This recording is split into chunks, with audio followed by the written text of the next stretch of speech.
Have you ever noticed how some people just draw you in? They have this magnetic pull. Well, we're going to break down exactly what that is and show you how you can have it too. I mean, it's a feeling pretty much all of us know, right?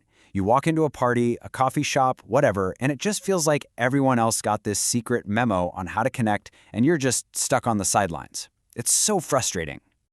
But here's the secret, and it's a big one.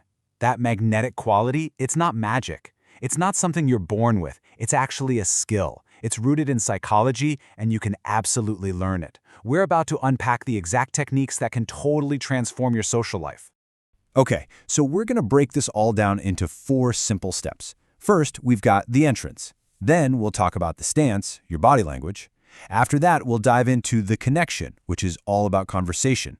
And finally, the most important part, the mindset.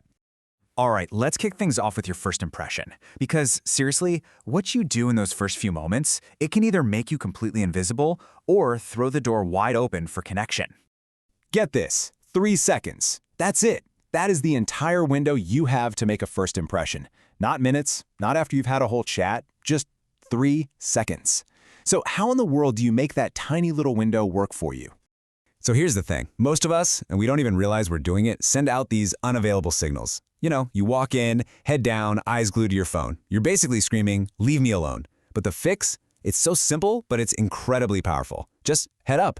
Calmly scan the room, make a little bit of brief, friendly eye contact. This isn't about being arrogant, not at all. It's just about signaling, hey, I'm open to connecting.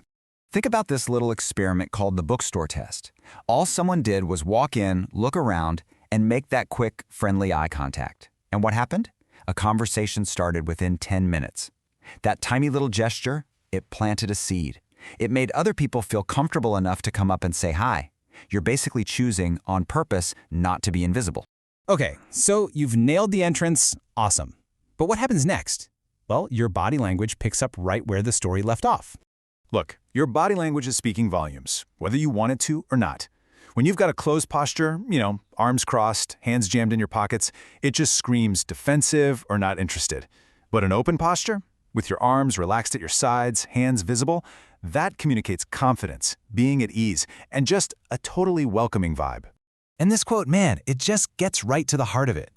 Most of the time, our closed-off body language is totally unintentional. We think we're just standing there being comfortable, but to everyone else, we're telling a story that's pushing them away before they even get a chance to say a single word. And here's the psychology behind why this works. An open posture is like a primal signal for safety. It tells people's brains on a really deep subconscious level that you're not a threat, that you're welcoming. And when people feel safe and comfortable around you, guess what? They're way more likely to come talk to you. All right, so you've made a great entrance, your body language is totally open, and now a conversation has started. So what's the secret to making a great connection? Well, I'll tell you what it's not. It's not about being clever. This is the trap almost all of us fall into. We treat conversation like it's a performance. We're so busy in our own heads preparing our next line, thinking of a witty comeback or some cool story, that we completely miss what the other person is actually saying. We're not connecting. We're just waiting for our turn to talk. But a question like this one, it's an absolute game changer. Instead of just waiting for your turn to speak, you ask a follow-up question that proves you are actually listening. A simple question, what's the hardest part about that, can take a totally surface-level chat and turn it into a real, meaningful connection. So the key takeaway here is pretty simple, but it's huge. Your goal isn't to be interesting, it's to be interested. When you make someone feel genuinely heard and understood, you become memorable. They might forget the exact words you said, but they will never, ever forget how you made them feel.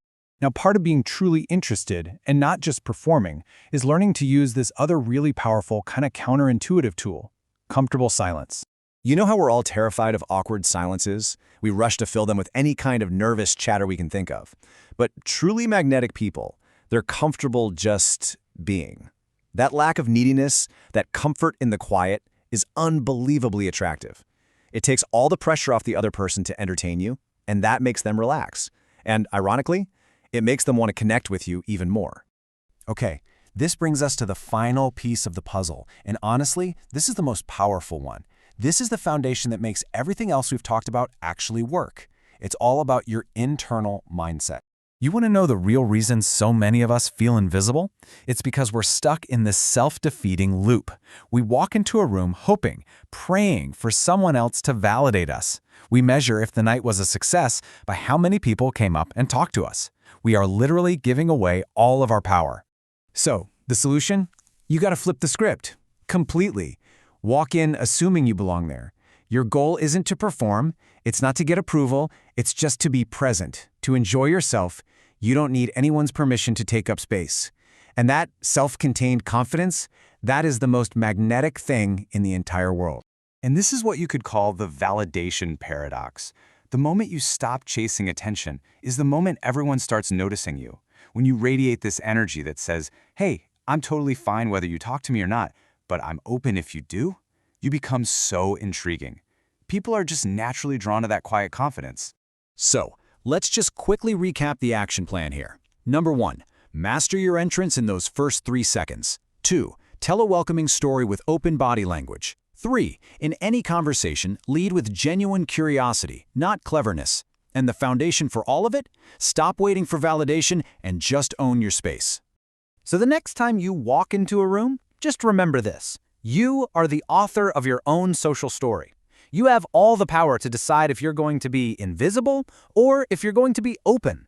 That choice, and all the confidence that comes with it, it's completely yours.